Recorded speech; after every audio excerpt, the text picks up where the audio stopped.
Ako ang inyong Lolo Pael at ito ang aking kwento.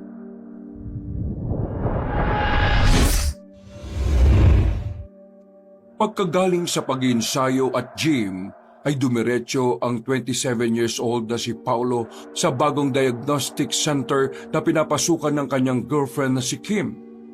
Hindi na naghintay ang gwapong binata dahil nasa labas na kagad ang magandang dalaga pagdating niya roon. Pagkasakay noon ay nagtungo na kagad sila sa bahay ng lalaki. Pagdating doon ay nag-movie marathon lang sila at nag-order ng makakain katulad ng tipikal nilang gawain kapag magkikita. Mas trip ng dalawa na mag-ubos ng oras sa bahay kaysa gumala ng gumala. Ginagawa lang nila ang pagta-travel na magkasama kapag mahaba-haba ang leave ng isa't isa. Ang gara naman ang pinapanood natin.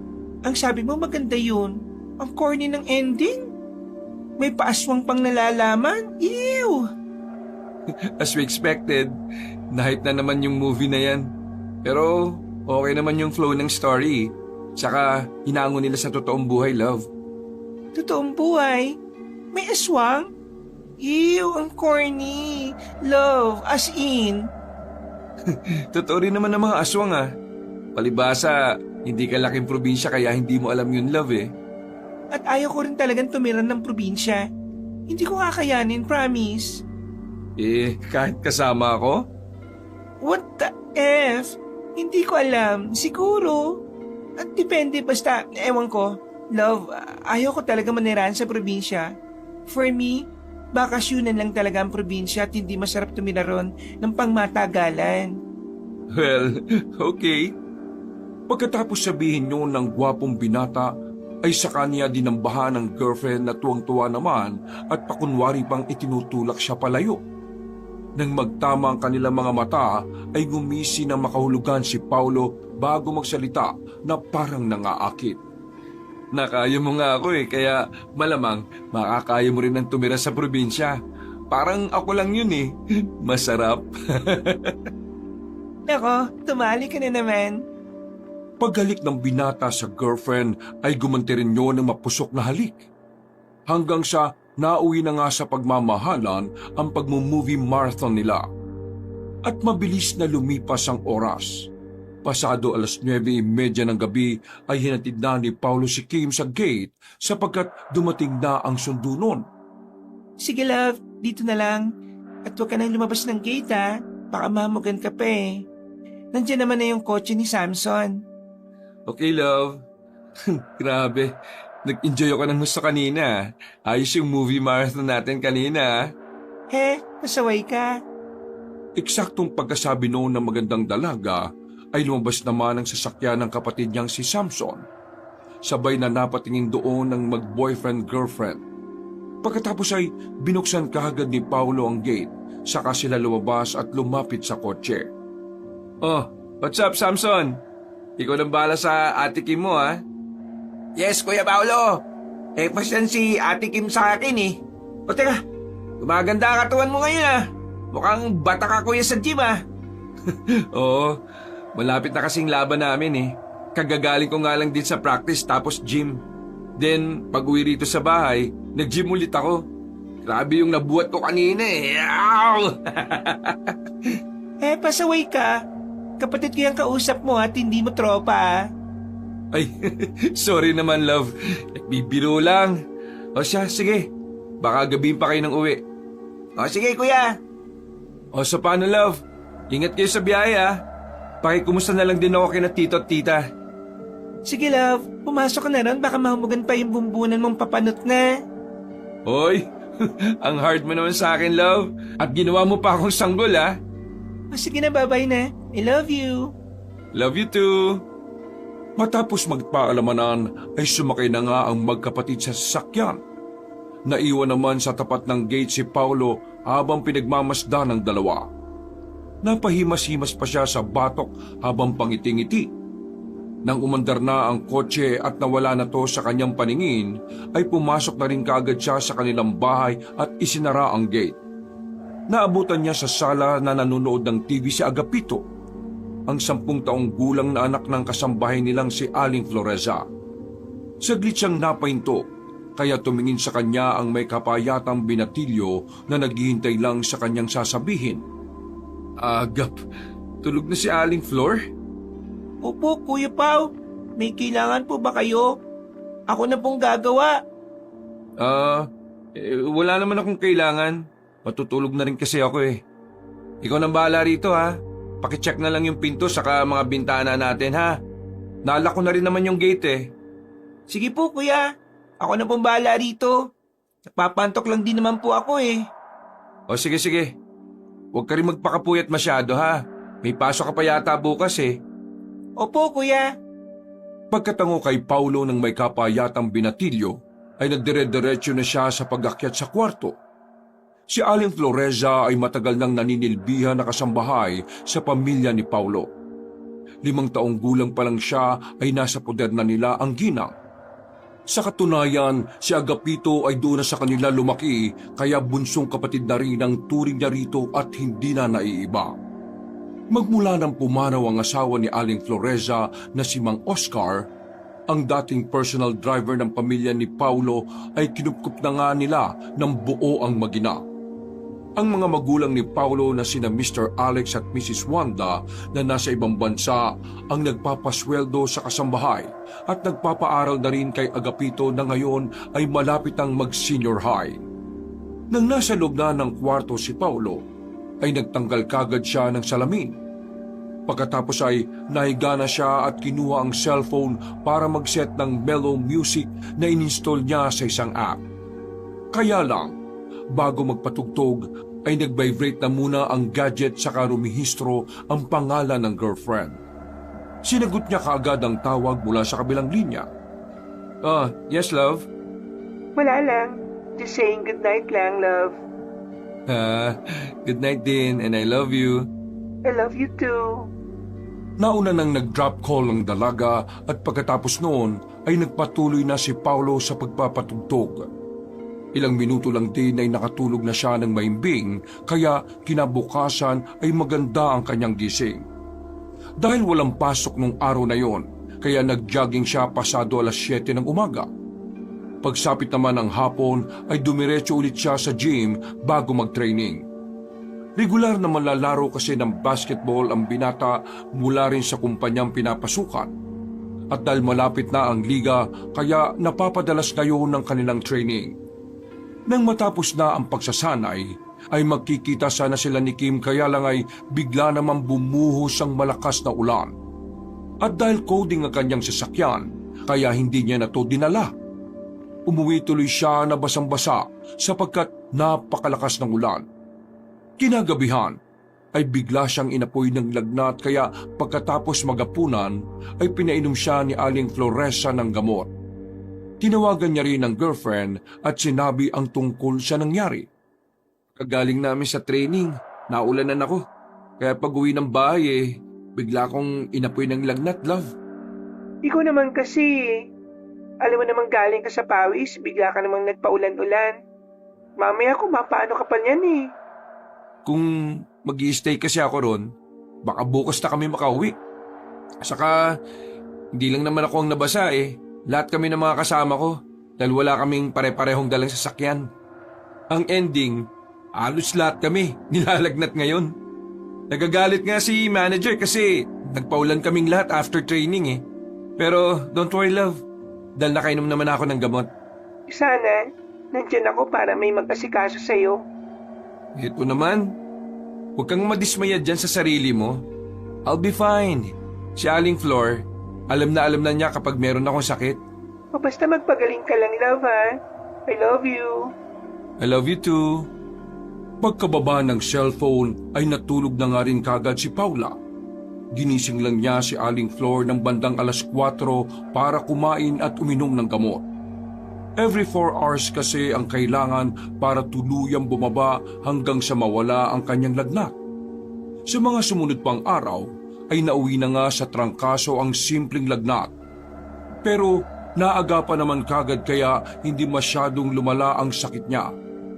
Makalipas pa ang ilang araw, dahil sa pag-aalaga ni Aling Floreza ay gumaan kagad ang pakiramdam ni Paulo kumpara noong mga nakalipas na araw. Kaya lang ay hindi pa rin siya makapasok sa trabaho at makapag-training sapagkat kailangan niya pa ng fit-to-work medical certificate. Pagbaba niya sa kusina ng alas 8 ng umaga, ay eksakto na ilatag na ni Alin Floresa ang kanilang agahan. Pero wala roon ng ginang at si Agapito lang ang nasa tapat ng hapagkainan.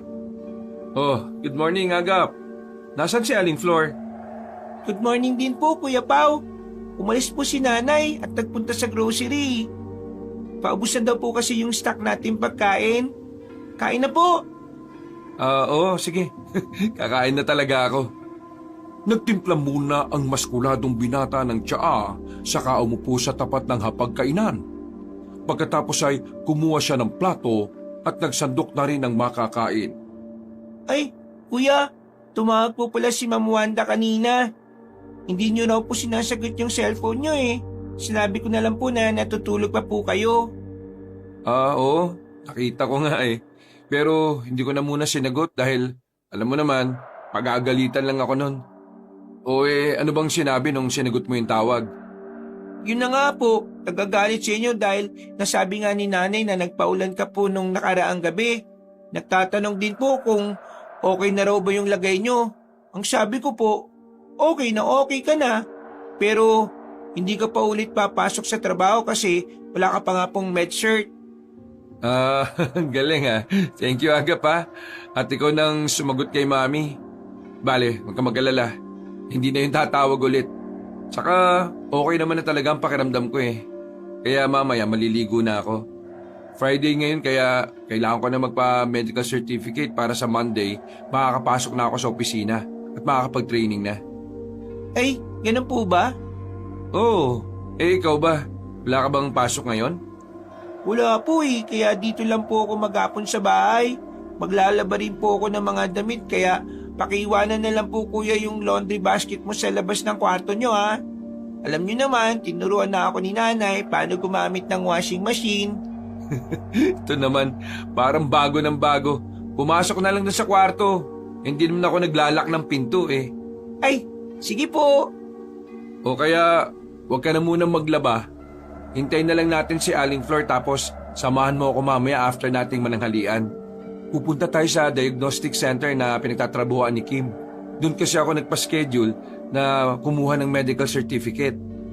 Ay, baka po pagalitan ako ni nanay eh.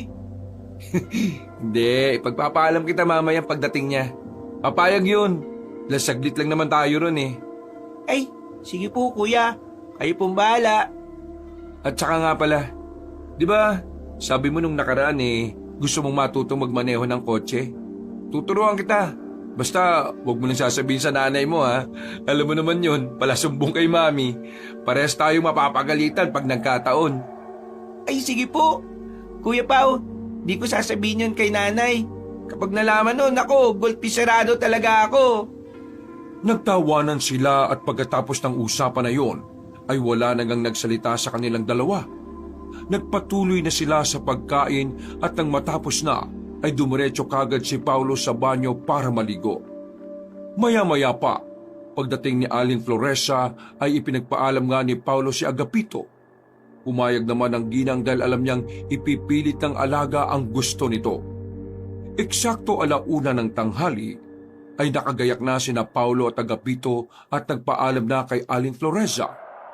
Maigpit pang nagbilin ang ginang na wag tuturuan ng kanyang anak na magmaneho ng sasakyan dahil alam nitong gusto ng patpating binatilyo na matutong mag-drive. Aling Floresa, alis na po kami ha. Nay, alis na po kami ni Kuya Paulo. Makalipas lang ang ilang minuto, habang nasa biyayang dalawang lalaki, ay hindi nila maiwasang magkwentuhan ng ilang mga bagay. O Agap, anong grade ka na nga ulit? Grade 7 na po ko, kuya. Counting kembot na lang, magi-grade 8 na. Mabuti yan. Ayusin mo lang ang pag-aaral mo ha. Eh, syempre naman po, kuya. Goods. Saan mo ba balak na mag-senior high? Doon pa rin ba sa Maine? O kung gusto mo, doon ka sa pinasukan kong university. Maganda ron. Plus marami pang magagandang babae ha. Magagandang babae po talaga, ano. Pero Gusto ko nga rin po talaga dun sa university na pinapasukan nyo, kuya. Kaya lang po Kaya lang ano? nahiya po ako kasi baka mahal ang tuition fee dun eh. Naku, nahiya-hiya na naman to. Ako na nagsasabi sa'yo, kapag nag-senior high ka, pustahan tayo. Sila mami at daddy mismo ang magsasuggest na doon ka mag-aral sa pinasukan kong university. Believe me, Agap. Talaga po? Alam mo naman yung mga magulang ko. Paboritong-paborito ka nga ng mga yun eh. Alam mo bang, nung baby ka, gusto ko ka ng ampunin ng nanay ko. Mas baby ka pa nga nilang ituring kaysa sa akin eh. Mabait ka raw kasi at hindi pasaway katulad ko. Hindi na umimik ang patpating binatilyo. Ngumiti na lang to at si Paulo naman ay patawa-tawa lang din habang nakatuon ang mga mata sa tinatahak na daan. Pagliko nila sa malinis na kalsada ay nilingunan ng matipunong binata si Agapito bago magwika. Oh, mag-drive ka na rito, Agap. Po? Ngayon na po? Oo, walang masyadong nadaan dito saka malawak yung daan kaya masarap mag-practice dito. Tara na, magpalit na tayo ng pwesto. Sige po. Okay po, kuya. Pagkatapos na magpalit ng pwesto ay nagsimula na nga magmaneho si Agapito. Nung una ay pakadyot-kadyot lang ang pagmamaneho niya hanggang sa kalaunan ay nasanay na rin siya. Namanga si Paulo dahil mabilis na natuto si Agapito. Sa pagmamaneho. Hindi kasi natatakot ang may kapayatang binatilyo kaya madali niya ring nagamay ang sasakyan. O di ba? Sabi ko naman sa iyo madali lang ang mag-drive eh. Wala pa nga tayong kalahating oras Gamay mo na kaagad. Oo nga po, kaya ko na po, kuya.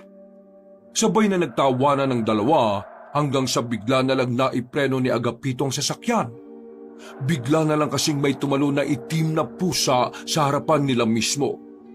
Para tong lumagpak galing sa malaking puno ng akasya sa gilid kaya nagulat din talaga silang dalawa.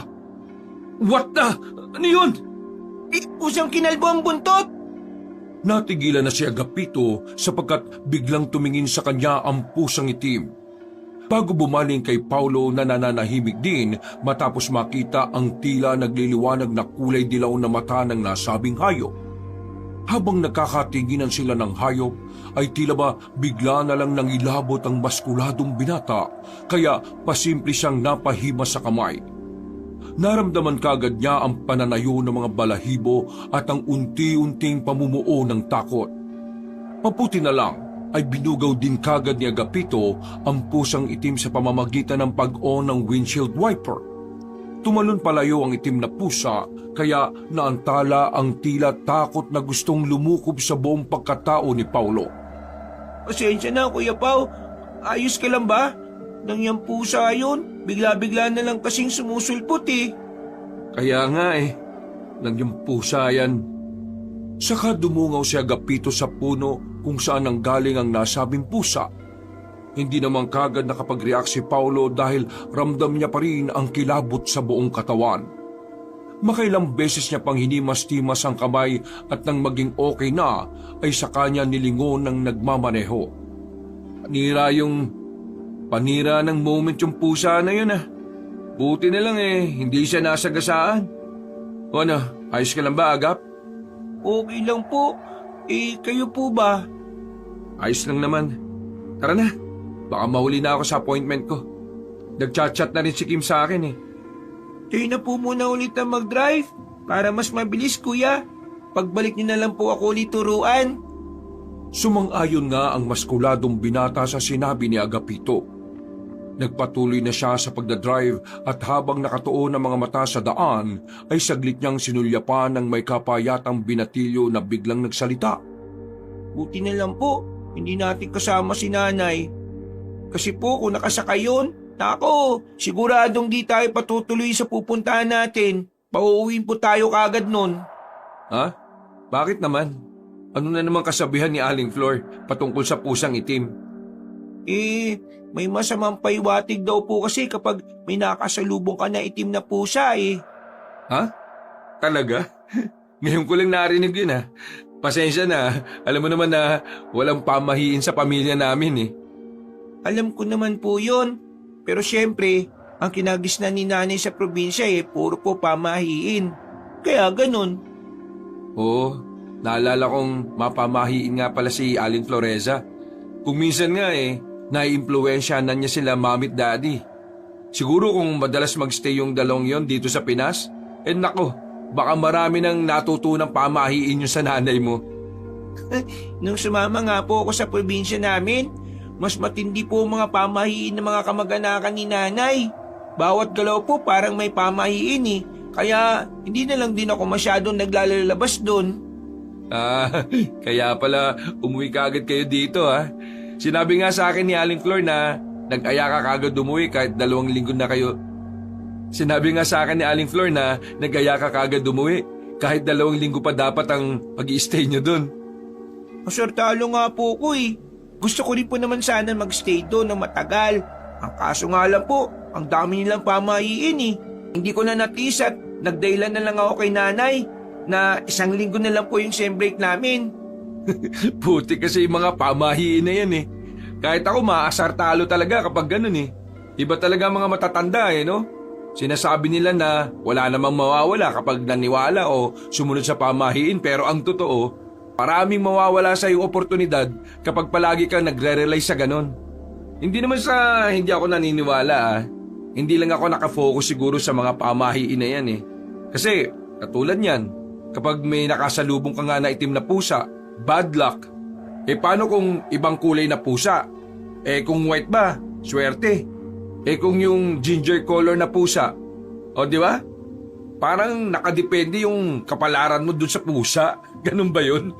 Oo nga po. Pero siyempre, respeto na rin sa paniniwala ng ibang tao. Paniniwala nila yun Hindi na sumagot pa si Agapito dahil nagring na ang cellphone ni Paulo. Nilagay niya ang telepono sa harapan saka isinuot ang earphone bago sagutin ang tawag. Hello, love. Good afternoon. Good afternoon din, love. Nasaan na kayo niyan? Eto, kalalabas lang namin ng village, love. Tapos, mukhang heavy traffic pa Nakikita ko dito sa map, naka-red lahat Ay oo, parang may ginagawang part ng kalsada dyan sa inyo Oh, bakit hindi ko alam? Parang sinimulan yata yan nung araw mismo na nagkasakit ka. Ask mo mamaya si Paul. Okay, sige love. Salamat sa pag-inform sa amin Tatawag na lang ako kapag nandun na kami sa diagnostic center. Ay wait love, eto nga. Kaya ako tumawag kasi balis kami ngayon ni Miss Jo. Papalitan kasi namin yung representative ng center doon sa conference. Baka hindi mo ako maabutan pagdating nyo Ay, ganun ba? Mga anong oras ka kaya makakauwi? Hindi ko rin alam Magkukall ako sa iyo mamaya kapag maaga kaming natapos para hintayin mo na lang ako sa center. Pero kapag medyo nagtagal pa kami, kahit huwag mo na siguro akong hintayin, love. Oh, okay, sige. Magchat-chat na lang din ako sa iyo mamaya. Sige, love. Pagdating mo naman sa center, hindi ka nang pipila kasi pinapriority kita sa kasama ko. Hanapin mo na lang sa register si Doc Janeline Mercedes. Siya kasi ang mag-check up sa iyo At saka nga pala, wala ka nang babayaran doon Alam na ni Doc yun. Salamat. O sige love, thank you so much. I love you too. Sige, alis na kami. Sige love, I love you. Pagka-drop call ni Paulo ay kaagad niyang binalingan ng kasama. Medyo bumabagal na kasi ang daloy ng trapiko dahil napunta na sila sa makipot na daan. Kuya, medyo traffic na po. Baka po malate ka na dun sa center. Hindi naman. Sabi naman sa akin ni Kim naka-priority naman daw ako. Pero nakakainis tong traffic na to. Kung bakit naman kasi di naman sira yung kalsada, babakbakin. Ay nako, hanip na gobyerno talaga to. Kaya nga po Mabuti na lamang ay marami-rami pa ang mga napagkwentuhan nilang mga bagay-bagay kaya kahit papaano ay nabawasan ang pagkabagot at pagkainis ni Paulo. Dahil sa mahabang daloy ng trapiko ay pasado 3:00 na ng hapon narating ni na Paulo at Agapito ang nasabing center. Kuya Pao, okay lang po bang dito na lang muna ako sa sasakyan? Iidip lang kasi sana ako saglit. O sige, ikaw ang bahala. Buksan mo na lang yung aircon para hindi ka masyado mainitan. Baka magtagal ako sa loob sige po. Naglakad na nga kagad si Paulo at nang nasa tapat na siya ng main entrance ay kinuha niya muna ang cellphone saka nag-chat sa kanyang girlfriend na naroon na sila sa center. Hinintay niya pa ang reply ni Kim pero mukhang abala to sa meeting. Kaya isinuksok na niya ulit ang cellphone at binuksan ang glass door. Pagpasok sa loob ay dumampi kagad sa kanyang balat ang malamig na presensya kaya pasimple siyang napayakap sa magkabilang braso. Napansin na matipunong binata na lagpas 10 na lang ang mga taong nasa waiting area. Inilibot niya muna ang tingin hanggang sa makita niya ang registrar. Marahan siyang lumapit doon. Hanggang sa mapalingon siya sa pinakadulo sa kaliwang bahagi ng center kung saan merong signage para sa comfort room. Mula sa pinto ng female comfort room ay may nakita siyang may edad na babaeng nakasuot ng lab gown. Nakatingin to sa kanya kaya nakaramdam siya ng pagkailang habang napapabulong. Ako bang tinitingnan ng babaeng yun? Doktor yata, naka-lab gown eh. Saglit siyang minasdan ng nasabing ginang pero umiwas din siya ng tingin dahil titig na titig pa rin to sa kanya. Grabe naman kung makatingin yung ali na yun. Naantala na lang si Paulo nang bigla siyang tawagin ng babaeng nasa registrar. Kagad siyang lumapit dito matapos tanungin kung ano ang pakay niya. Good afternoon po. I am looking for Doc Jeneline Mercedes. And my name is Paulo Contil, as in Conetill. May appointment kasi ako. Pagkatapos niya yung sabihin ay tumangutango lang ang babae at pagkatapos ay sinabihan siya nitong maghintay lang saglit sa waiting area dahil aabisuhan na si Doc Jeneline Mercedes. Pagupo ay napatanaw ulit siya sa pinakadulong bahagi ng center sa kaliwa kung nasaan ang comfort room. Wala na roon ang maedad na babae kanina, kaya nagbalik tingin na siya sa harap kung saan ay merong 52 inches wall-mounted TV. At ang mga palabas ay merong kinalaman sa kung ano-anong medical issues. Makalipas lang ang ilang minuto ay bumalik na ang babaeng nasa registrar, kasama ang isang lalaki na nakasuot din ng uniformeng puti. Nasa 5'5" ang taas nito. Medyo malaki ang mga mata, moreno, may maninipis na bigote na dumudugtong sa maninipis din itong balbas at patilya. Pagpwesto ng dalawang yon sa long table ay tinawag na nga kagad ng babae ang pangalang Paulo Contil kaya tumayo na siya at lumapit. Ako po si Paulo Contil. Ngumiti at tumango ang lalaking nurse sa kanya at pagkatapos noon ay pinasunod siya kagad nito papunta sa ikalawang palapag ng center. Napansin na ni Paulo ang masamang tingin at mga bulungan ng ibang naghihintay doon. Nagrereklamo ang mga yon sapagkat kanina pa daw sila nakapila pero bakit nauna pa siya? Hindi na lang niya pinansin ang mga naririnig kahit ang totoo ay medyo nagigilty rin siya. Pumasok sila sa isang silid saka siya pinaupo ng lalaking nurse sa monoblock. Ikaw ba yung mag-check up sa akin at hindi ba si Doc Mercedes? Mamaya pa siya pupunta rito dahil nasa banyo pa siya. Habang wala pa si Doc ako muna mag-check sa'yo. By the way, my name is Nurse J. Ikaw yung boyfriend ni Kim, di ba? Oo. Ako nga yun. Yung tinutukoy mo bang doktor, yung babaeng medyo may edad na tapos sobrang puti? Oo. Si Doc Mercedes nga yun. So bali, magfi-physical examination muna tayo tapos kapag tapos na at saka kita ipapasa kay Doc. Ganun pala.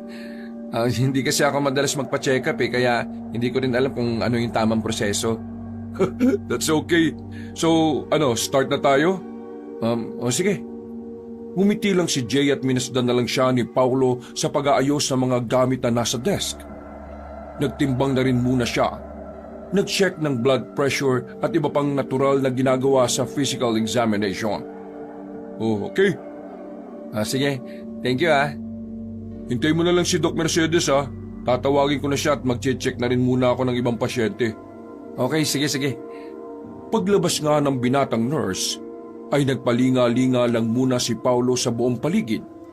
Minasdan at binasa niya ang mga medical charts para mabawasan kahit papaano ang pagkaboring hanggang biglang merong nahulog na maliit na folder sa table na parang hinangin. Napakunot pa ang binatang maskulado dahil wala namang electric fan sa loob. Aircon ang nagsisilbing pampalamig sa nasabing office. Nagdadamputin na niya ang nasabing folder na nahulog sa kanyang harapan ay bigla na lamang lumamig ang kapaligiran. Lamig na tila ba hindi na nanggagaling sa aircon. Kasabay ng kakaibang lamig na yon ay ang pagbigat ng kapaligiran na parang may kung anong presensya ang bigla na lang lumukob sa silid. Unti-unting nanayo ang mga balahibo niya, kaya napayakap siya ng pasimple sa sarili. Doon ay nagsimulang bumilis ang tibok ng kanyang puso at mabilis niyang nadampot ang nasabing folder at napahawak siya sa dibdib dahil sa kakaibang kilabot na bigla na lang sumilay sa kanya. Ang lamig naman dito. Parang kakaibang lamig. Ano ba tong folder na to? Pagkabuklat niya rito ay tumambad nga sa kanyang paningin ang lumang larawan ng doktor na nakita niya kanina sa tapat ng comfort room. Binasa niya ang pangalan na nasa ilalim ng larawan. Doc Jeneline Mercedes? Yung bata niya ritong tingnan ah. Ilang taon na kaya siya? Parang hindi rin nagbago yung mukha niya. Dahil sa pagkakuryoso ay tiningnan niya pa ang nasa likuran ng papel. Doon ay nanlaki ang mga mata niya matapos makakita ng kuha ng mga larawan ng iba't ibang parte ng lamang loob ng tao. Kuha ang mga yon gamit ang Polaroid camera. What the? Give it to me. Muntik nang dumaus-os ang mukha ni Paulo sa tiles dahil sa pagkagula. Mabuti na lang ay naitukod niya kagad ang mga kamay, kaya lang ay kumalat naman ang mga papeles na nasa folder. Nakita niya patuloy ang iba't ibang larawan na kuha ng Polaroid camera. May mga patay na taong may tahi sa iba't ibang parte ng katawan. May biyak ang ulo, putol na ang mga kamay at kung ano-ano pang karumal-dumal na itsura ng patay. Hindi tuloy alam na matipunong binata kung ano ang mararamdaman niya matapos makita ang mga yun. Dinampot din kasi kagad ng doktora mga nagkalat na papeles at nang tutulong si Paulo ay tinabig ng ginang ang kanyang mga kamay. Sorry po, Dok. Maupo ka na. Pagkasabing yon, ay saka lumakad ang doktora palapit sa desk at umupo sa swivel chair na naroon.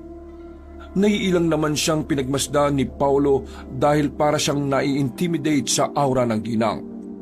Pagkalagay ni Doc Mercedes ng folder sa desk, ay saka niya binalingan ng pasyente na halatang naiilang pa rin. Good morning, Doc. Pasensya na po Nahulog po kasi yung folder kanina at dinampot ko lang. No need to explain. Nanahimik na nga muna si Paulo dahil tila napahiya siya. Samantalang tumingin lang ang doktora sa kanya mula ulo hanggang paa na parabang ini-examine na ang buo niyang pagkatao. Hindi tuloy maiwasang makatitigan ng matipunong binata ang doktora kaya napansin niya ang maputlang balat noon pati ang mga matang nangangalumata na halatang kulang sa tulog. Dahil doon ay pansamantalang nag-iwas ng tingin si Paulo. Ang kakaibang pakiramdam niya ay mas lalong tumindi kaya pasimple siyang napahigpit ng kapit sa sariling braso habang napapabulong sa sarili. Grabe, ang creepy naman ng doktora na to. Napipilitan niya na lang nang initian si Doc Mercedes bago to kausapin. Good afternoon po ulit, Doc. I know who you are. Paula Contil. Teka, paano niyo po nala... Of course. I have your record. Ay, oo nga pala.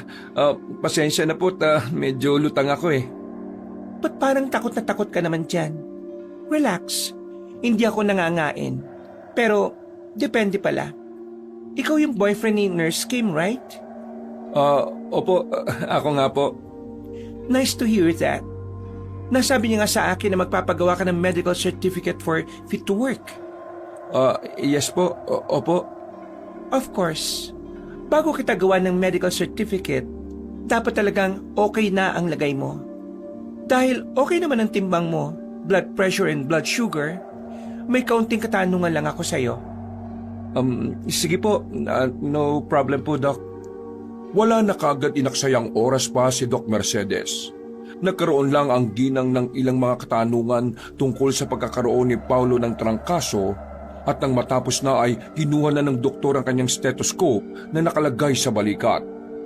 Marahang umakbang ang doktora palapit sa matipunong binata at nang makarating na yon sa kanyang likuran ay biglang bumigat ang kanyang pakiramdam. Parang may napakabigat na enerhiyang gusto siyang lapain na ewan. Hindi maintindihan ni Paulo ang pakiramdam na yon pero para siyang nanghihina at nilalamig na pinagpapawisan. Dahil doon ay unti-unti na naman bumilis ang tibok ng kanyang puso. Nang itapat ni Doc Mercedes ang stethoscope sa kanyang likuran, ay parang dinig na dinig ni Paulo ang sariling tibok ng puso. Okay, inhale, exhale. Isa pa. Inhale, exhale. Okay, good. Sarap naman. Humarap sa kanya ang doktora sa kabiglang itinaas ang suot niyang damit na medyo ikinagulat niya. Iaangat po ba, Doc, ang damit? Yes, please. Huwag ka mag-alala. Sanay na ako makakita na matitipon ng katawan sa tagal kong naging doktor. Okay po. Pagkaangat ng damit ay inilagay na nga kaagad ng doktora ang stethoscope sa dibdib ng matipunong binata. At katulad kanina, nakailang beses din siyang pina-inhale at exhale hanggang sa matapos. Doc, okay na po ba? Meron pang isa tayong gagawin. Mag-extract lang ako ng dugo para matest. Hindi man kumbinsido ay sumunod na lang si Paulo sa sinabi ng doktora. Nagtaka lang din siya dahil ito mismo ang nag-extract ng dugo sa kanya. Nang matapos na, ay inilagay lang ng doktora ang tube na may dugo sa table. Sige na, okay na. Okay po. Thank you po, Doc. Sa isang iglap, ang ngiti sa labi ni Paulo ay biglang napawi dahil bigla na lang tumitig sa kanya ng seryoso si Doc Mercedes na para siyang kakainin ng buo. Dahil doon ay bumigat na naman tuloy ang pakiramdam ng matipunong binata.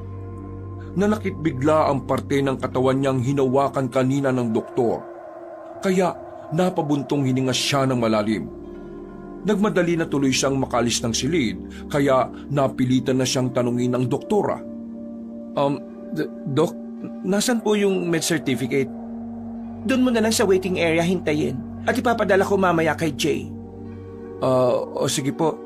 Thank you po, Dali-dali siyang lumabas ng silid at patakbong nagtungo sa waiting area para nga hintayin ang med certificate na pinapagawa. Habang naghihintay ay i-chat niya sana ang girlfriend pero pagkapa niya sa cellphone ay wala na to sa kanyang bulsa. Ay, gagi. Naiwan ko pala yung cellphone ko sa office ni Doc Mercedes. Dali-dali siyang bumalik sa second floor at tinungo nga ang nasabing silid. Sa sobrang pagmamadali ay hindi na siya halos kumatok at binuksan na kagad ang pinto. Doc, pasensya na po sa istorbo. Naiwan ko po kasi yung cellphone ko. Natigilan siya nang tumambad sa kanyang paningin ang itsura ng doktora. Nagkalat ang dugo sa palibot ng bibig noon at kitang-kita niya rin na ang kaninang dugo na kinuha sa kanya ang siyang tila iniinom ng nasabing doktora. Dok, anong... Mabilis ang mga sumunod na pangyayari at hindi yun namalaya ni Paulo. Sa isang kisap mata ay biglang nawala sa harapan niya si Doc Mercedes.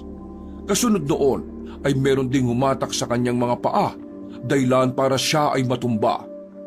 Nakahawak pa siya sa desk pero dahil sa lakas at bilis ng kapit ng kung sinong nasa paanan niya, ay tuluyan na siyang lumagpak at nauntog.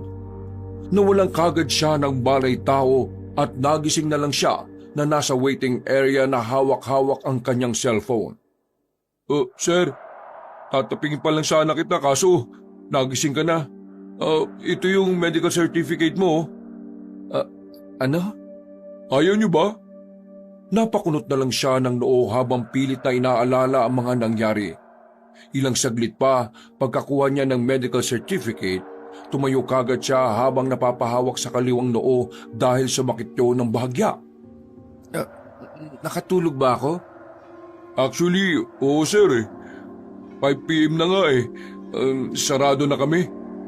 Pagtingin ni Paulo sa malaking wall clock ay gano'n na nga lang ang gulat niya kaya nagpaalam kagad siya at nagpasalamat kay Nurse J.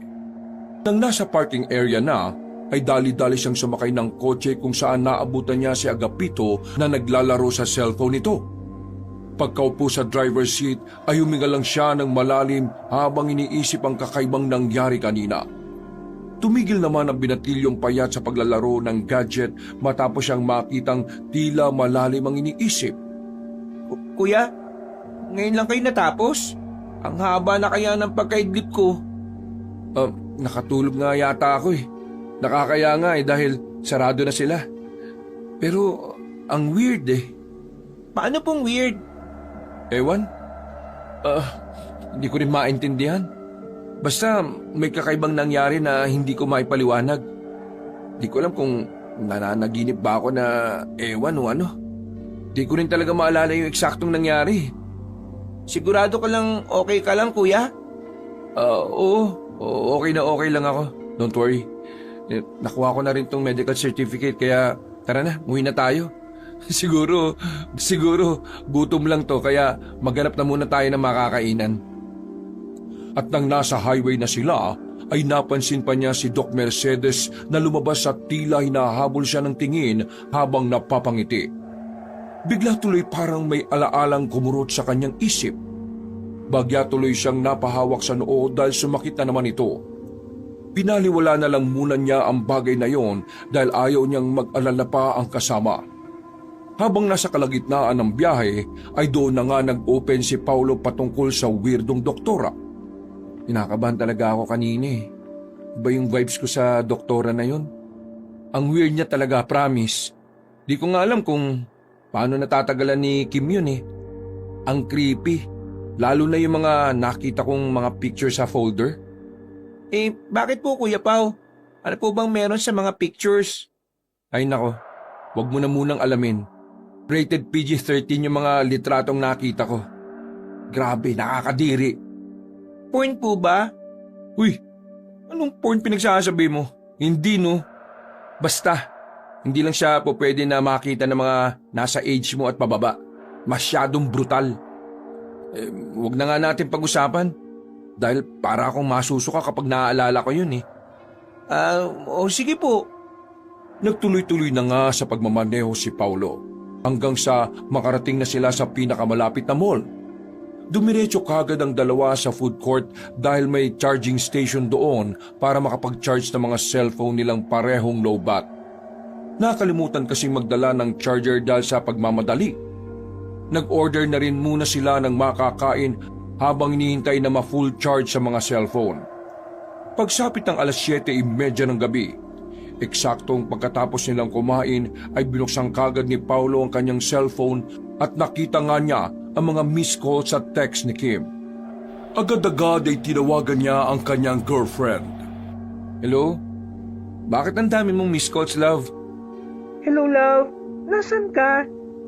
Tumawag ako sa phone number sa bahay nyo. Wala ka pa raw, sabi ni Aling Flor. Nagtanong naman ako sa center. Kanina pa raw kayong 5 umalis eh.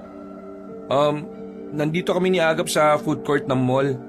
Nag-charge kasi kami ng cellphone at kumain. Siya nga pala, nakuha ko na yung medical certificate. Oo nga daw. Sinabi sa akin ni Jay. Kumusta naman ang check-up mo? Ayun, okay naman. Medyo weird lang si Doc Mercedes, no? Nako, ganun talaga yun si Doc. Pero mabait yun. Mahilig lang talaga mag-trip. Hindi ko trip yung mga trip niya, love. Alam ko na kung bakit. Nakita mo yung mga pictures dun sa Polaroid, no? Hindi mo talaga maintindihan yun dahil wala ka naman sa medical field, love. But forget about it. Ang mahalaga nakuha mo na yung medical certificate mo. Sa Monday, makakapasok ka na ulit at makakapag-training.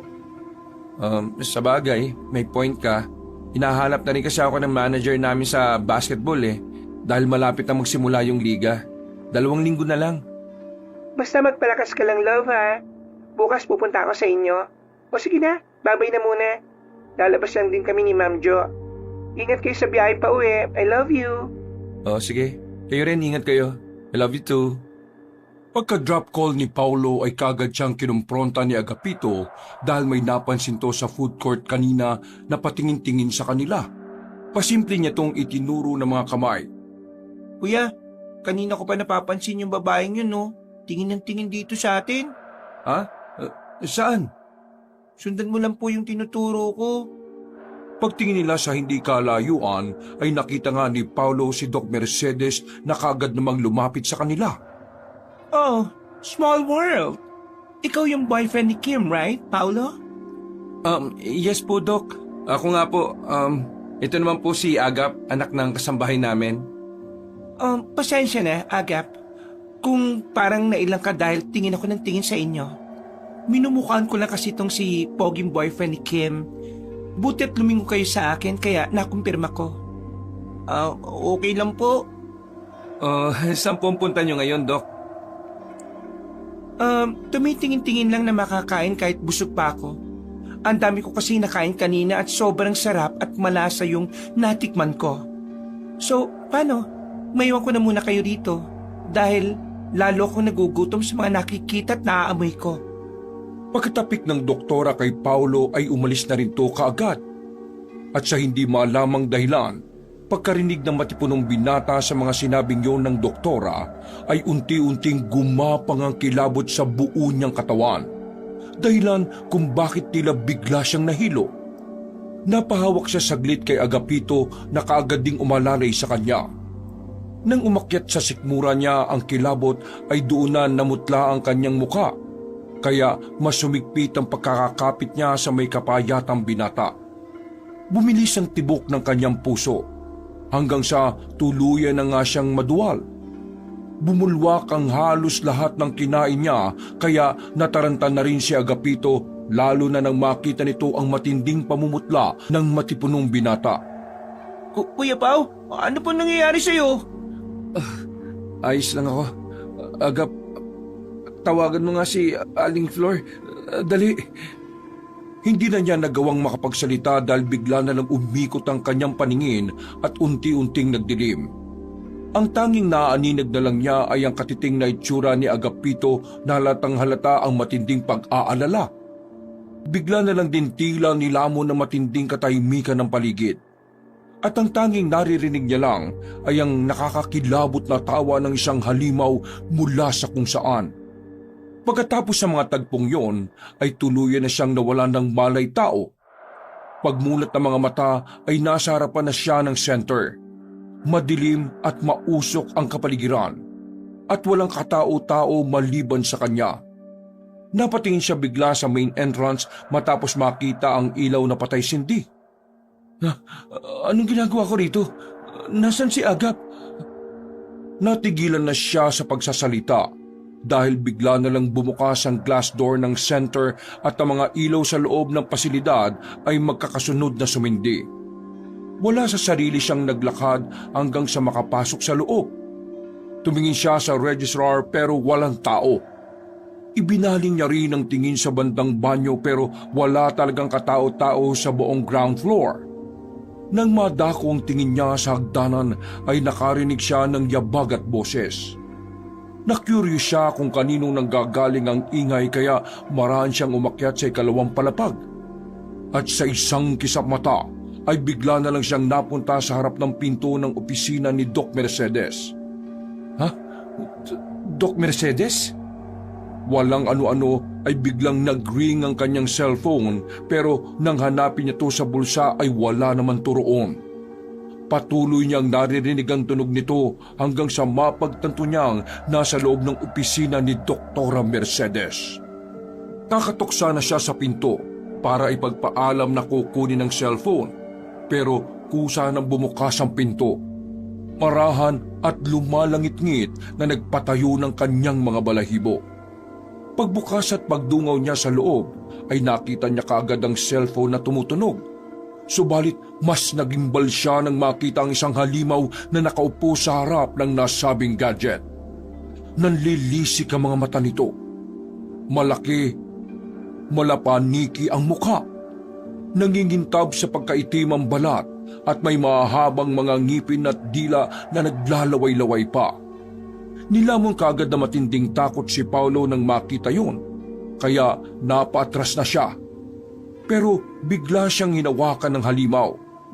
Ikaw ang bago kong pagkain. Saan ka naman pupunta, ha? Hindi na kita pakakawalan pa! Tulong! Tulong! May halimaw! Bigla siya nitong sinunggaban sa leeg dahilan para bigla siyang mapabalikwas ng bangon dahil sa takot. Nagulat din sina Kim, Agapito at Aling Floresa dahil bigla siyang bumangon. At nang makita nga niya ang mga kasama ay doon na unti-unting humupa ang takot na nararamdaman niya. Nasaan ako? Nasa ospital tayo, love. Pagkatapos mo pong sumuko nahimatay po kayo kanina sa food court, Kuya Pao. Tinawagan ko po si nanay pati si Ate Kim, kaya nandito po tayo ngayon. Maraming salamat. Nakakaya kung nagsuka ako doon sa food court. Nakakaawa naman yung naglinis doon. Mas inuna mo pang alalahanin yun imbis na yung sarili mong kalagayan. Bakit ka ba kasi nagsuka? Ano ba nangyari sa'yo? Hindi ko rin alam eh. Pero basta bigla na lang ako nanghina na ewan na hindi ko rin maintindihan talaga. Parang may mabigat na enerhiyang humigop sa lakas ko eh. Bigla akong nahilo, namutla. Tapos noon, nagdilim na ang paningin ko. Hanggang sa nawala na pala ako ng mahalay tao.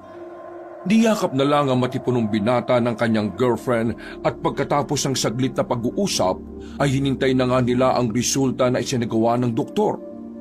Nang makumpirma na wala namang kakaiba, ay pinayagan na nga rin kagad na ma-discharge si Paulo.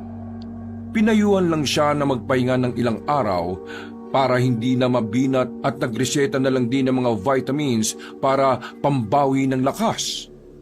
Pasado 10:30 ng gabi ay nagpasya na silang umuwi ng bahay. Tinawagan na rin ni Aling Floresa ang mga magulang ni Paulo sa ibang bansa at ipinaalam sa mga ito ang nangyari. Ipinaabot niya na rin na maayos naman ang lagay ng binata at kailangan lang ng kaunting pahinga. Pero hindi pa rin maiwasan ng mga magulang niya ang mag-alala.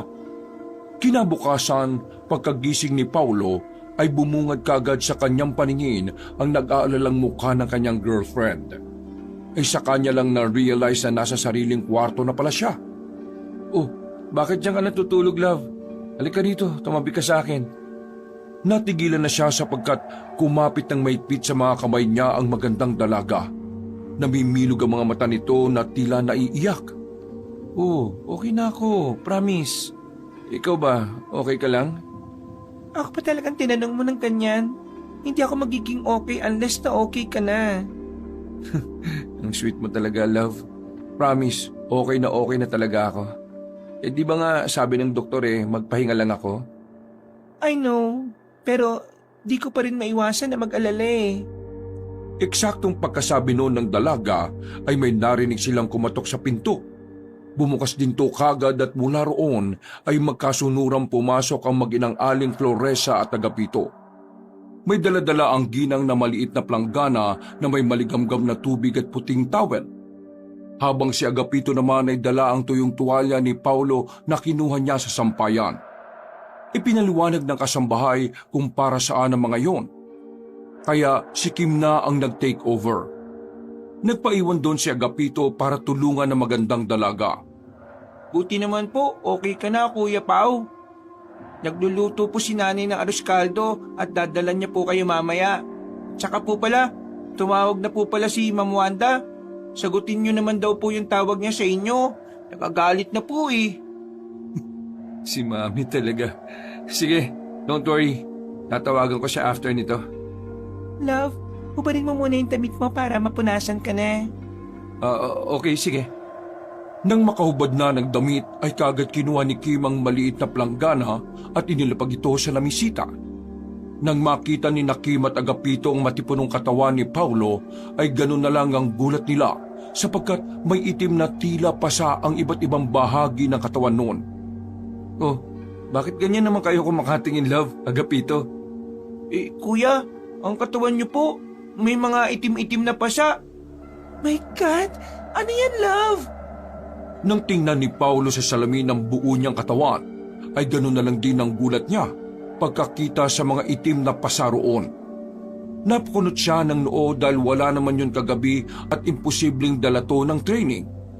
Sa tagal niyang sumasabak at nakikipagbalyahan sa mga kasama, ay hindi naman siya nagkaroon ng mga ganitong pasa. Ha? Ano to? Hindi ba yan dahil sa training nyo, love? Baka naman nagpapakasagad ka sa paglalaro.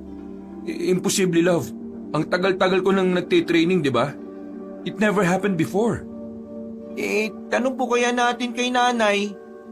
Hindi na natapos ng may kapayatang binatilyo ang pagsasalita dahil siya naman ding pasok ni Aling Floreza. At nang tumambad sa paningin niya ang mga malalaking itim na pasa, ay halos mabitiwan niya ang dalang arroz caldo. Mabuti na lang ay nakaalalay si Agapito na sobrang nagtataka sa reaksyon ng ina na napa-sign of the cross pabigla. Nay, bakit po? Oo nga po, Aling Flor. Bakit ganyan po reaksyon ninyo?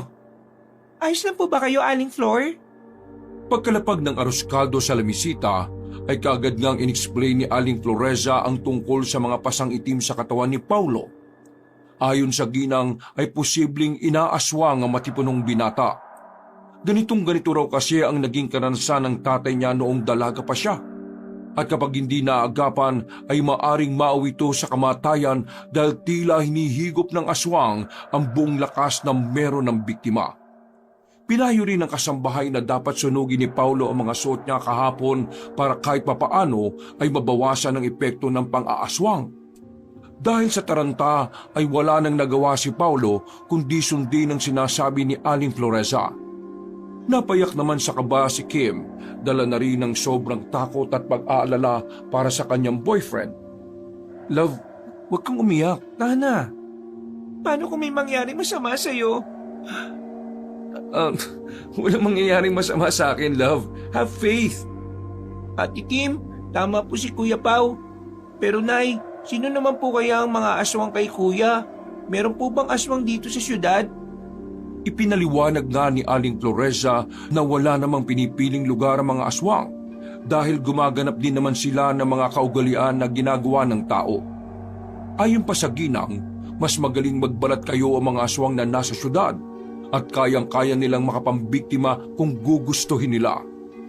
Lalo tuloy natakot si Kim matapos yung barinig kaya niyakap na lang siya ng maigpit ni Paulo. Samantala, si Aling Floreza naman ay kaagad lumabas ng kwarto at pinakuluan ang nasabing damit. Ibinili niya rin na ituloy ang pagpupunas ng maligamgam na tubig sa katawan ng matipunong binata, na ginawa naman ng dalaga habang humihikbi-hikbi. Ilang saglit pa, habang pinupunasan ni Kim ang katawan ng boyfriend, ay bigla na lang unti-unting nawala ang mga itim na pasa. Gulat na gulat silang lahat sa nasaksihan at hindi ito mapaniwalaan. Kuya, nawawala na yung mga itim na pasa sa katawan mo. Oo nga, love. Thank God.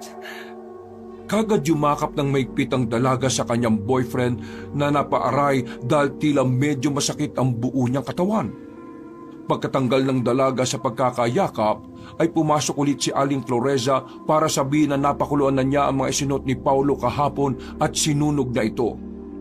Nagulat din ang ginang nang makita na unti-unting nawawala ang mga pasa sa katawan ng kanyang alaga. Habang kumakain ng arroz caldo ay nagkwento nga ulit ang kasambahay na may kinalaman sa nangyaring yon.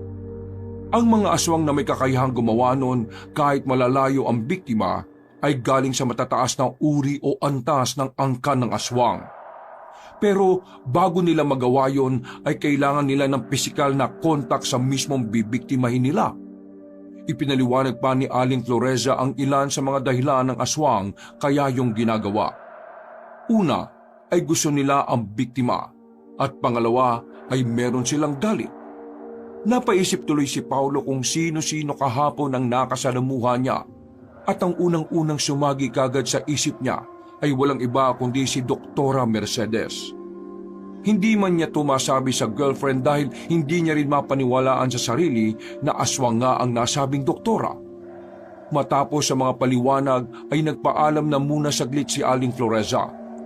Sumunod din kagad si Agapito dahil kailangan ng nanay niya ang tulong sa paglalaba. Paglabas ng mag-ina ay nanatili lang silang mag-boyfriend-girlfriend sa kwarto at masinsinang nag-usap. Do you think totoo ang sinasabi ni Aling Flor? I don't know, love. Pero nakita naman natin na nangyari kanina, di ba? Kaya nga parang nakakamangha na nakakatakot. Hindi ko inakala na marami palang alam ang kasambay ninyo pagdating sa mga ganitong bagay. Believe me, kahit ako, love, ngayon ko lang din nalaman. Buti na lang talaga nandito si Aling Flor. Dahil kung wala siya, baka pareho na tayo natataranta, no? Tama. Thank God at nandito siya. Nandito silang mag-ina. Sorry pala, love. Dapat pala hindi na lang kita pinapunta doon sa center. Inaswang ka patuloy. Inaswang? Pwede ba kitang aswangin ngayon, love? To make me feel much better? Are you being serious right now? Nagnitian lang ang dalawa at pagkatapos ay naghalikan na nga sila hanggang sa mauwi na naman sa pagmamahalan. Pagkatapos ng kanilang pagniniig ay magkatabing nakatulog ang dalawa. Doon ay dinalo na naman si Paulo ng kakaiba at nakakatakot na panaginip. Pagmulat ng mga mata niya ay nasa harapan na siya ng center at katulad nung nakaraan ay madilim.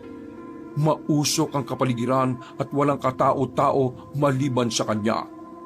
Napatingin siya muli sa main entrance matapos makita ang ilaw na patay sindi. Ha? Nandito na naman ako? Ano bang ginagawa ko dito? At bakit paulit-ulit ako bumabalik sa center na to? Natigilan na siya sa pagsasalita dahil bigla na lang bumukas ang glass door ng center at ang mga ilaw sa loob ng pasilidad ay magkakasunod na sumindi. Wala sa sarili siyang naglakad hanggang sa makapasok sa loob. Tumingin siya sa registrar pero walang tao. Ibinaling niya rin ang tingin sa bandang banyo pero wala talagang katao-tao sa buong ground floor. Nang madako ang tingin niya sa hagdanan ay nakarinig na naman siya ng yabag at boses at na-curious siya kung kanino nang gagaling ang ingay kaya marahan siyang umakyat sa ikalawang palapag. At sa isang kisap mata, at bigla na naman, napunta na naman siya sa harap ng pinto ng opisina ni Doc Mercedes. Ha? Ba't ganun? Parang nangyari na to ha. Walang ano-ano ay biglang nag-ring ang kanyang cellphone pero nang hanapin niya to sa bulsa ay wala na naman turoon. Patuloy niyang naririnig ang tunog nito hanggang sa mapagtanto niyang nasa loob ng opisina ni Doktora Mercedes. Teka, nangyari na nga to. Naiisip niya pa lang ang nangyayari ay kusa nang bumukas ang pinto. Maran at lumalangit-ngit na muling nagpatayo sa kanyang mga balahibo. Pagbukas at pagdungaw niya sa loob ay nakita niya kaagad ang cellphone na tumutunog. Subalit mas nagimbal siya nang makita ang isang halimaw na nakaupo sa harap ng nasabing gadget. Yun na naman ang halimaw na nakita niya. Nanlilisik ang mga mata nito. Malapaniki ang muka. Nangingintab sa pagkaitim ang balat at may mahahabang mga ngipin at dila na naglalaway-laway pa. Nilamon kagad na matinding takot si Paulo dahil alam niya kung sino ang halimaw na yon. Ikaw yung maaswang sa akin, Doc Mercedes! Napatras siya pero bigla siyang hinawakan ng aswang. Ngayong alam mo na, mas lalong wala ng dahilan para pakawalan pa kita, Paulo. Ang sarap-sarap ng dugo mo, kaya ikaw ang napili kong pagpiestahan. Akin ka lang, bago kong pagkain. Hindi mo ako makukuha! Pumigla sa matipunong binata at kaagad nakatakbo pababa. Subalit pagdating niya sa main entrance para sana lumabas ng center, ay ganun na lang ang gulat niya dahil nandoon na ang aswang. Naglalaway to tila sabik na siyang matikman. Mas lalong tumalim ang mga titig nito at mas namumulan na rin ng mga mata, dahilan para mas lalo ring kabahan ang binata. Sabi ko naman sa'yo, hindi kita pakakawalan. Akin ka lang! Mabilis sa mga sumunod na nangyari. Sinunggaban na siya ng halimaw at walang kabugabog na sinakmal sa liig. Napahayaw si Paulo at pagkadilat ng mga mata ay napahawak agad siya sa liig dahil damang-daman niya na merong kumagat doon. Nagising tuloy si Kim dahil sa bigla niyang pagbangon at pagsigaw. Love, ayos ka lang ba? Nananaginip ka yata na masama. Masakit ba yung leg mo? Ha? Hindi. Okay lang ako. Ano ba napanaginipan mo? Wala naman. Hindi na lang sinabi ni Paulo upang hindi na mag-alala ang girlfriend niya. Pero sa totoo lang, pakiramdam niya ay parang merong nakamasid sa kanya mula sa kung saan. Maya-maya pa, nang makita ng matipunong binata na mag-aalas 10 na pala ng gabi, ay nagulat din siya. Ha? Naku, love, mag-aalas 10 na pala ng gabi. Kailangan mo nang umuwi. Teka, tatawagan ko na si Samson. Na-chat ko na siya, love, kanina pa. Papunta na rito yon. Hinihintay lang talaga kitang magising kaya nakahiga pa ako. Hindi pa man natatapos ng magandang dalaga ang pagsasalita, ay nakarinig na sila ng busina sa labas ng bahay, sinyalis na dumating na ang sasakyang magsusundo.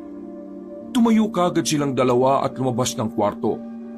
Pagdating sa ground floor ng bahay, ay naabutan nga nila si Agapito na nanonood ng TV. Medyo nag-aalala ang may kapayatang binatilyo nang makita niyang tila namumutla na naman ang mukha ni Paulo. Kuya, saan po kayo pupunta? Okay ka lang po ba? Ihatid ko lang tong si Ate Kim mo sa labas. Nandiyan na kasi si Samson eh. Sige po. Aalalayan ko na po kayo. Lumapit siya at inalalayan si Paulo dahil medyo iika-ika yung maglakad. Pagbukas nila ng pinto ay nakita nilang nakatayo na si Samson sa labas sa tapat ng gate. At paglingon sa kanila ng binata ay tila ba nanlaki ang mga mata nito sa sobrang pagkabigla. Kumuway-kuway naman si Paulo habang nakangiti at si Kim naman ay humalik na sa pisngi ng kanyang boyfriend. Love, magpahinga ka na. Aalis na ako. I love you. Kumain ka rin ng marami ha. O sige, ingat kayo. I love you too. And thank you sa pag-aalaga ha. By the way, tingnan mo yung itsura ng kapatid mo sa gate oh. Parang nakakita ng multo naman. Gulat na gulat eh. Hindi pa man natatapos ni Paulo ang pagsasalita, ay nakaramdam na siya ng matinding panlalamig. Lamig na alam niyang hindi basta-basta, kaya napalingon siya sa likuran kung saan ay wala naman siyang nakita. Pakiwari rin niya ay parang may nagmamasid sa paligid kaya nagpalinga-linga siya sa bakuran na ipinagtaka naman ng kanyang girlfriend. Hey love, are you okay? Oo. Sige na love, baka mainip na si Samson. Paalam mo na lang na okay ako. Ako na pong sasama kay Ate Kim sa gate, Kuya Pao. Oo, sige. Paki na lang ha. Sinamahan na nga ni Agapito ang magandang dalaga hanggang sa gate. Habang si Paulo ay nanatili lang sa pintuan ng bahay at nakatingin sa kanila. Pangiti-ngiti pa siya subalit sa kabilang banda ng kanyang puso ay nangangatog na siya sa takot dahil sa kakaibang pakiramdam. Siguradong-sigurado ang matipunong lalaki na merong kung anong hindi pangkaraniwang nilalang ang umaaligid sa kanya at nakamasid lang ito sa kung saan. Dahil sa namumuong takot na yon, ay hindi na namalayan pa ni Paulo na nakalis na ang kanyang girlfriend pati ang sasakyan. Kinalabit na lang siya ni Agapito dahil para siyang nakastock up sa pintuan. Kuya, tara na po sa loob. Medyo malamig po dito, baka mabinat ka na naman.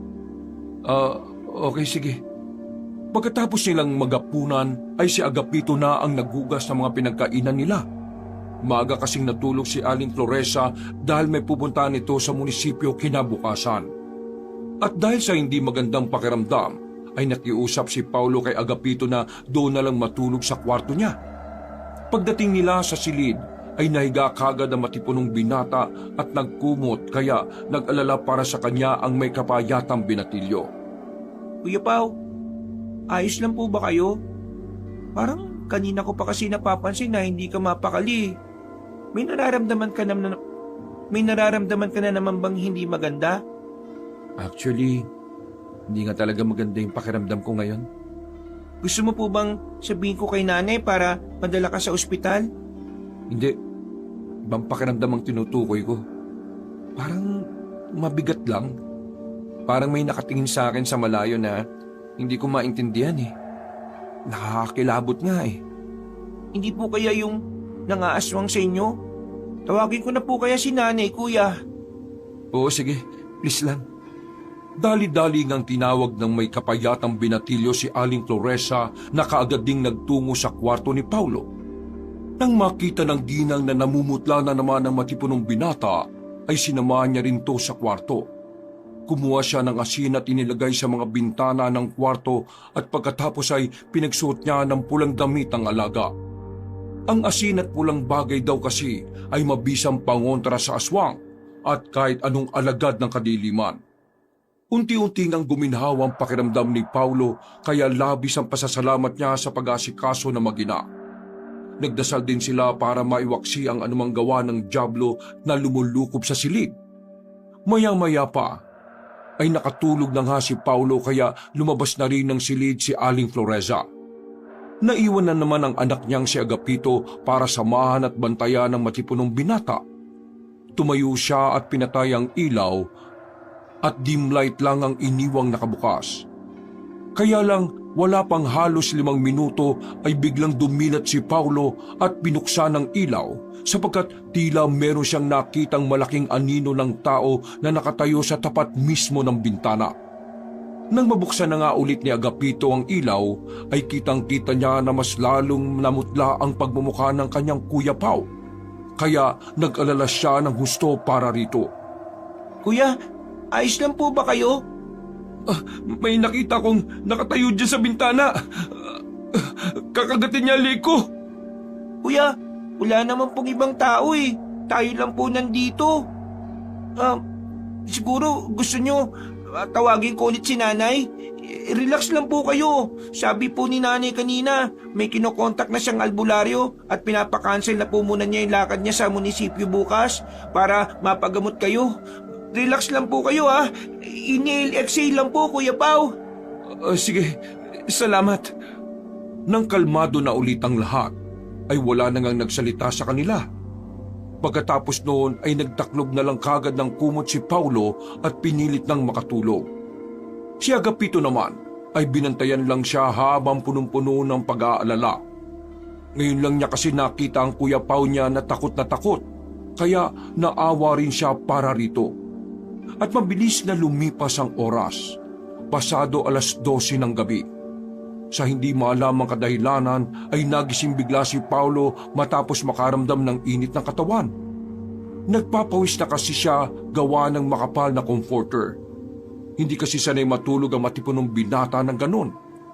Guminhawa na rin ang kanyang pakiramdam at tila ba nalimutan na niya ang takot na nararamdaman bago natulog kanina.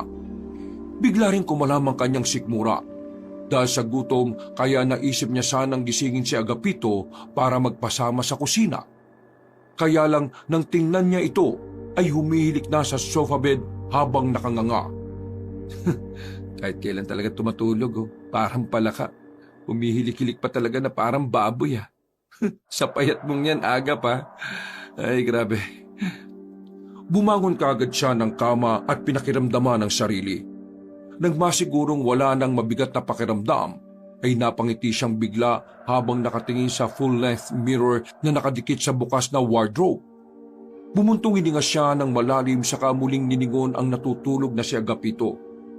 Pagkalaon ay napakamot siya sa ulo sapagkat iniisip niya ulit kung gigisingin pa ba to para samahan siya sa kusina na kumain. Gigisingin ko ba ito? Hindi. Ay, ako na nga lang. Lakas loob siyang lumabas ng silid at saka nagtungo sa kusina. Napakatahimik ng buong bahay at tanging mga yabag niya lang ang nagpapaingay doon. Nang nasa kusina na siya, tiningnan niya kaagad ang laman ng kaserola. Nang makita ang natirang sinigang ay inamoy-amoy niya to bago takpan ulit. Hindi pa naman panis, iinitin ko na lang to. Binuksan na niya kaagad ang induction stove para mainit ang nakasalang sa kaserola. Naupo siya saglit sa table habang naghihintay maluto, hanggang sa makarinig siya ng ingay mula sa sala. Kaya napalingon siya roon na halata ang pagkagulat sa hilat siya ng mukha. Agap? Aling Flor? Nang walang sumagot ay maraan siyang naglakad hanggang sa bukana ng kusina para silipin kung ano o sino ang may gawa ng ingay sa sala. Pagbukas niya ng switch ng ilaw, doon ay wala namang kahit na sino kaya bumalik na rin siya kaagad dahil narinig niyang kumukulo-kulo na ang ininit na sinigang. Wala siyang inaksayang oras. Pagkasalin sa bowl ay dali-dali siyang kumain at nang matapos na ay bumalik din kagad ang matipunong binata sa kanyang silid. Para na rin mabilis na bumaba ang kanyang kinain ay naisipan niyang magsigarilyo. Meron kasi siyang kaha ng yosi sa tukador at ginagamit niya lang yon sa mga ganoong pagkakataon. Ipinagbabawal kasi ng manager at coach nila sa basketball ang paninigarilyo at pag-inom ng alak. Kaya patago lang siya kung magyosi. Nagtungo siya sa balkonahe ng kanyang silid saka doon nagyosi. At habang naghihitit buga ay napasilip siya sa digital clock na nakalagay sa tukador. Kita kasi yon mula sa kanyang pwesto. Mag-aalauna na pala na madaling araw.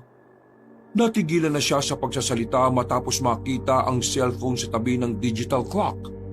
Hindi niya kasi yon nahawakan simula pa kanina kaya inubos na kagad niya ang sigarilyo.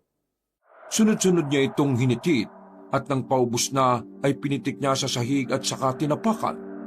Pagkatapos noon ay babalik na sana siya sa loob ng kwarto nang mapatingin siya sa kanilang gate. Doon ay nakita niya ang isang nakakatakot na nilalang na nakatayo at nakatingin sa kanya. Hinding-hindi niya makakalimutan ang itsura nito dahil ito ang halimaw na nakikita niya sa panaginip. Gumapang kagad ang matinding takot sa buo niyang pagkatao lalo na nang ngumiti yun at marinig niya ang malademonyong tinig. Sabi ko naman sa'yo na hindi kita pakakawalan, Paulo. Akin ka lang! Dali-daling pumasok sa kwarto matipunong binata at isinara ang sliding door. Hinawi niya rin paloob ang kurtina at naglakad na pabalik sa kama. Kitang-kita ang takot sa kanyang mukha.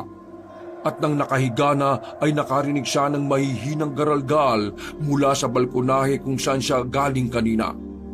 Paulo, maaari mo ba akong pagbuksan, ha? Natatakam na naman ako sa dugo mo.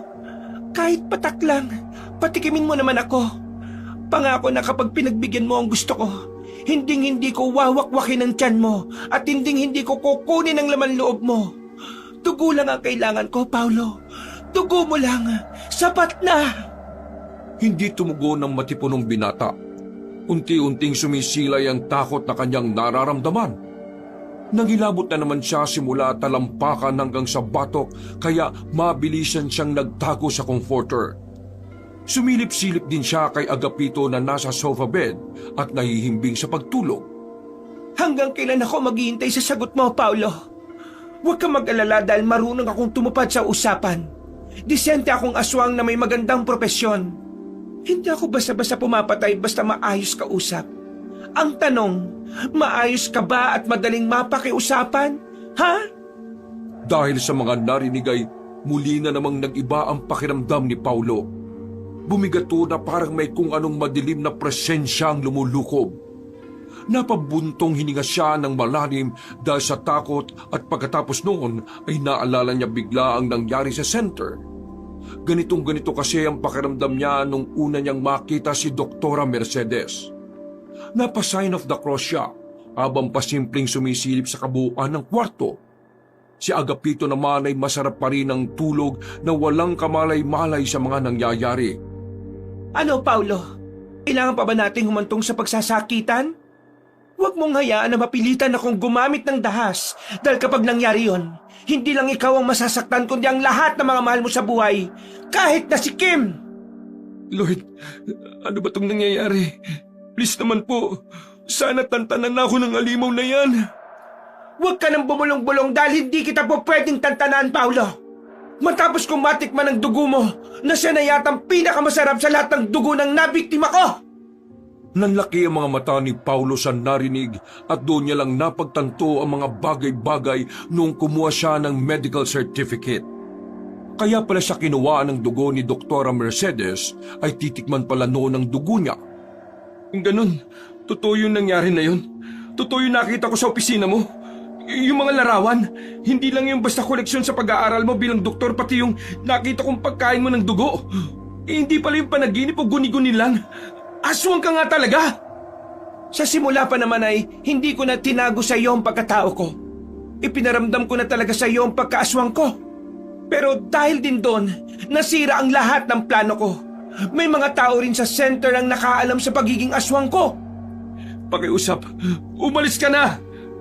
Dahil sa sinabing yun na matipunong binata ay biglang mas tumalim ang mga mata ng aswang.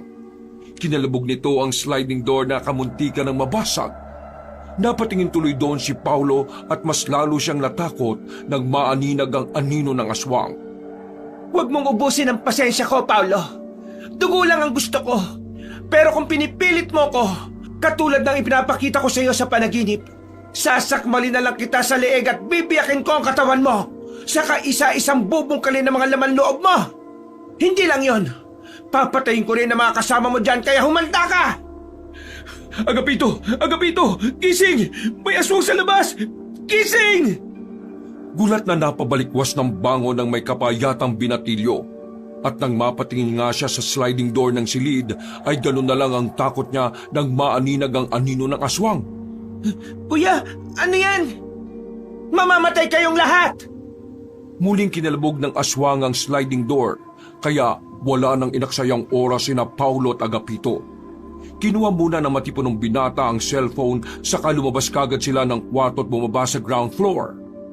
Pakalabog niyang kinatok ang kwarto ni Aling Floreza at nang lumabas ang ginang ay ganun na nga lang ang gulat noon nang makita ang dalawang lalaki na takot na takot. Aling Flor, may aswang sa taas! Nay, yung umaaswang kay Kuya Paulo, nandun sa kwarto. Papasok siya rito sa bahay. Nang marinig yun ng ginang ay tila walang takot na umusbong sa katauhan nito. Nagtungo kagad siya sa kusina at kumuha ng mga kung ano-anong bagay na pansupil sa nasabing alagad ng kadiliman. Maya-maya pa ay narinig na nila ang alulong ng aswang mula sa ikalawang palapag. Kasunod ng mga kalabugan sa silid mismo ni Paulo. Sinabihan sila ni Aling Floreza na magstay lang sa kwarto niya kaya nagkatinginan na lang ang dalawang lalaki. Pagkatapos noon ay matapang na umakyat ang ginang sa second floor dala ang asin, bawang at kutsilyo. Habang naghihintay sa mga pangyayari ay bigla namang tumunog ang cellphone ni Paulo. Sinagot niya kagad to nang makita ang pangalan ng girlfriend. Love, bakit? Bakit gising ka pa? Alam ko na kung sinong umaaswang sa iyo, love. Nalaman na namin ang buong katotohanan at ngayon papunta na ang mga pulis sa bahay ni Doc Mercedes. Isa siyang aswang. Love, nandito sa bahay namin ngayon ang aswang. Si Doktora Mercedes nandito. Bago pa natapos ni Paulo ang pagsasalita, ay nakarinig na sila ng malalakas na hiyawan mula sa itaas ng bahay. Nagulat din si Kim sa kabilang linya dahil tila boses ng demonyo ang naririnig niya. Love, ano yun? Yung aswang, saka na tayo mag-usap. Sabihan niyo yung mga pulis na pumunta rito sa bahay. Babalitaan kita. Tutulungan na muna namin si Aling Flor. Pagka-drop call ay dali-daling lumabas ng silid sina Paulo at Agapito para sakloloan nga si Aling Floreza. Subalit pagdating nila sa ikalawang palapag ay ganoon na lang ang gulat nila dahil duguan ang kutsilyong hawak ng ginang. Parehong nag-alala si Paulo at Agapito para sa kalagayan ni Aling Floreza. Pero mas mukhang dihado ang aswang dahil marami tong saksak sa katawan. Nay, okay lang po ba kayo? Aling Flor, ano pong nangyari dito? Walang yakang babae ka. Panira ka rin sa plano ko. Papatayin ko talaga kayong lahat. Matapang na nagsaboy na naman ng asin at bawang si Aling Floreza kaya napatras na naman ang aswang. Pagkatapos noon ay muli itong pinagsasasaksak ng ginang sa iba't ibang parte ng katawan. Ganun na lang ang gulat ni na Paulo at Agapito sa kanilang nakita. Hindi kasi nila lubos sa kalain na ganun katapang si Aling Floreza. Ni hindi man lang kasi ito natinag sa nakakatakot na mukha ng halimaw.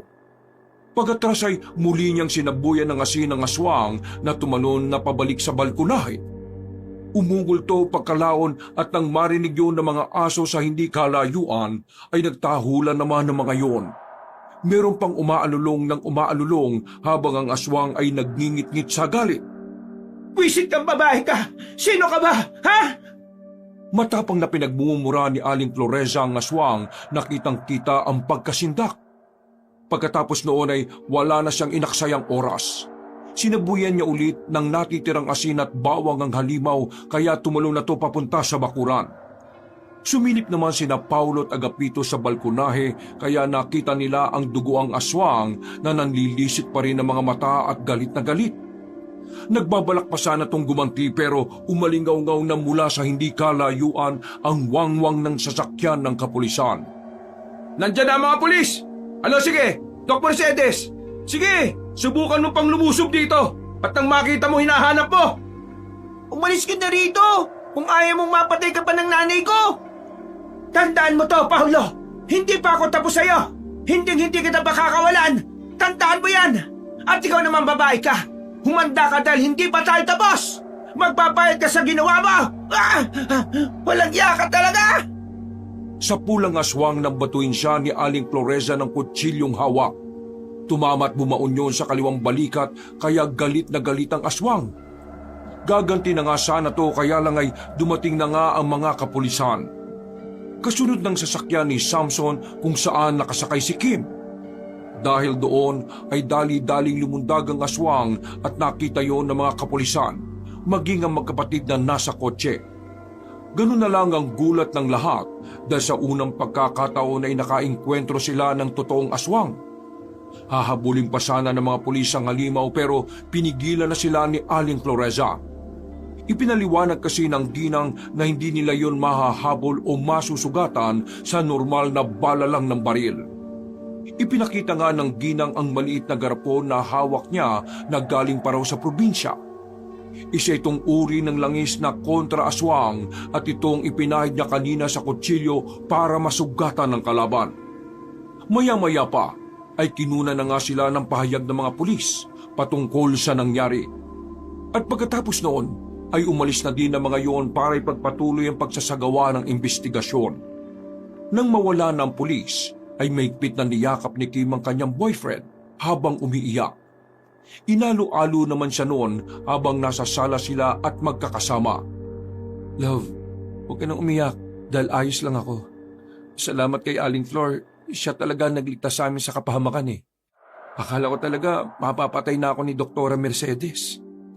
Aling Flor, maraming salamat po sa pagliligtas niyo kay Paulo. Sobrang thank you po talaga. Tumangutango lang ang ginang at pagkatapos ay nagpunta na muna to sa kusina para ipagtimpla sila ng maiinom. Nagpatuloy naman sa pag-uusap ang mga kabataan habang nasa sala at naghihintay na mag-umaga. Ano niyo pala nalaman, love, na si Doktora Mercedes yung aswang? Tumawag si Jay nung nakaraan. Nakita niya si Doc Mercedes na humihigop ng dugo ng isang pasyente. Doon nga nakumpirmahan tungkol sa kanya. Kaya pansamantalang nagsara rin yung center. Ganun ba?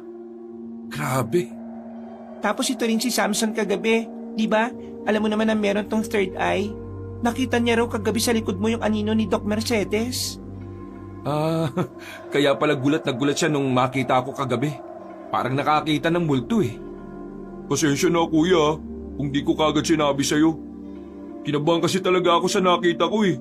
Kahit may third eye ako, nakakatakot pa rin talaga kapag nakakakita ng mga hindi pangkaraniwang bagay. Medyo hindi pa ako talaga nasasanay. Ayos lang.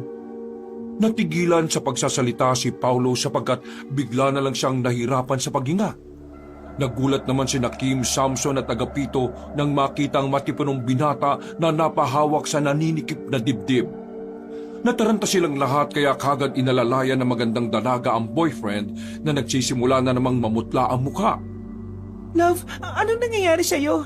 Samson, Agap, anong nangyayari kay Paulo? My God! Hindi ko alam ate, hindi ko alam kung anong nangyayari sa kanya.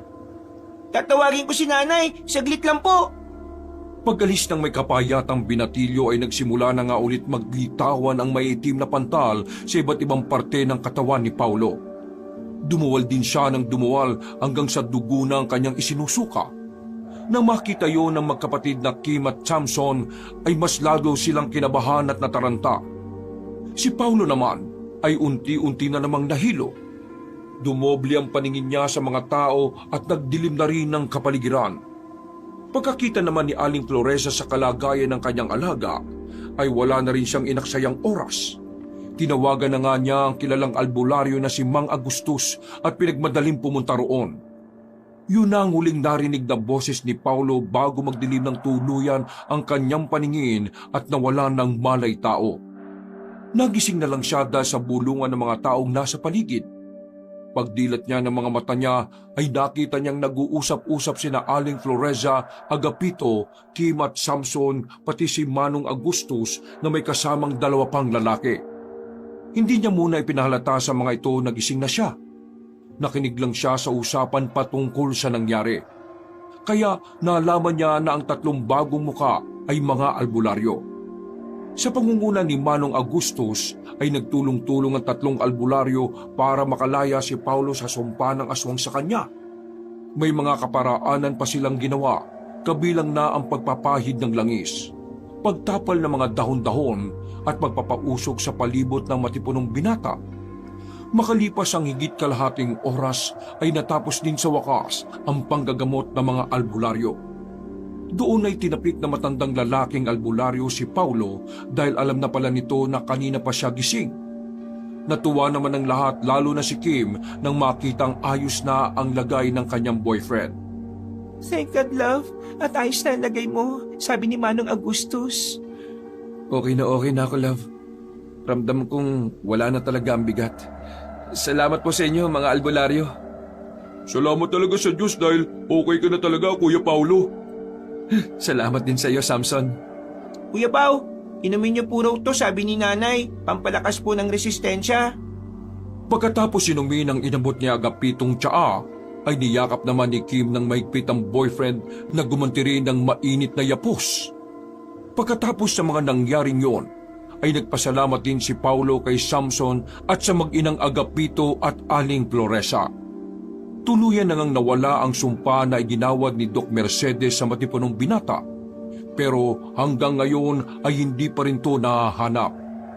Nagpatuloy nga ang mga kapulisan sa paghagilap sa nasabing doktora pero naging mailap to sa mga tao.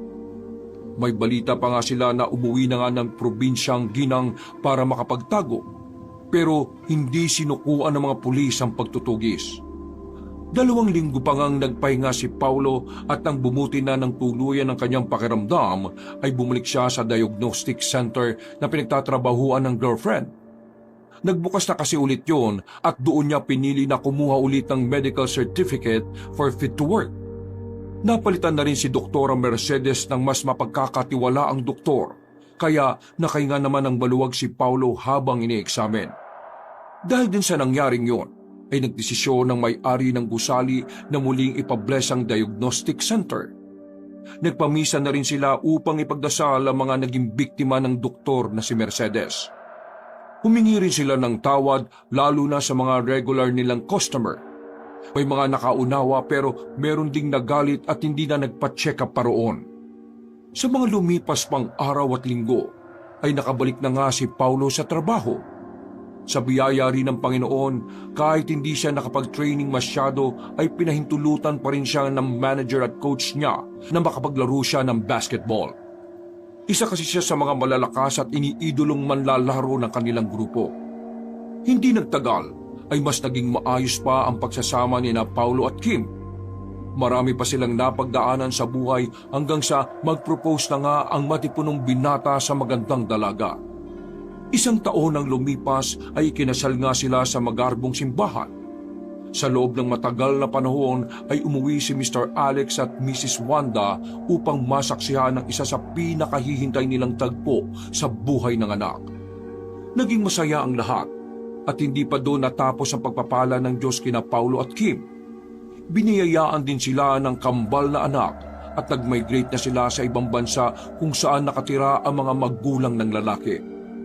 Ipinagkatiwala na nila ang bahay sa Pilipinas sa mag-ina nilang kasambahay. Sa kabutihan pa ng Panginoon ay nakapagtapos nga si Agapito at nagtrabaho rin abroad habang si Aling Floresa naman ay kinuha ni na Paulo at Kim para alagaan naman ang kambal nilang anak. Higit 5 taon na ang nakalipas ay nabalitaan nila mula kay Samson na nahuli na nga si Doktora Mercedes sa isang probinsya sa Luzon. Nasa kote siya ng mga kapulisan habang nambibiktima ng inosenteng batang lalaki. Habang nagbabiyahe raw ang mga kapulisan papunta sa pinakamalapit na kulungan, ay pinilit na tumakas ng doktorang aswang. Nang inakala niyang makakalayo na siya, ay magkakasunod na pinaputokan ng mga pulis na may gamit na espesyal na bala para sa mga katulad niya. Nagkaroon ng matinding engkwentro pero sa biyaya ng Panginoon ay napatay ng mga alagad ng batas si Doc Mercedes. Pero may 3 pulis na sugatan dahil sa pangyayari. Hindi isinapubliko ang tungkol dito pero ibinalita lang kay Samson ng kasamahang pulis kaya niya nalaman ang tungkol sa bagay na yon. Nang malaman ng tungkol doon ay nakahinga na ng maluwag si Paulo dahil alam niyang hindi na makapambibiktima pa ang aswang na doktor kahit na kailan pa. Wakas!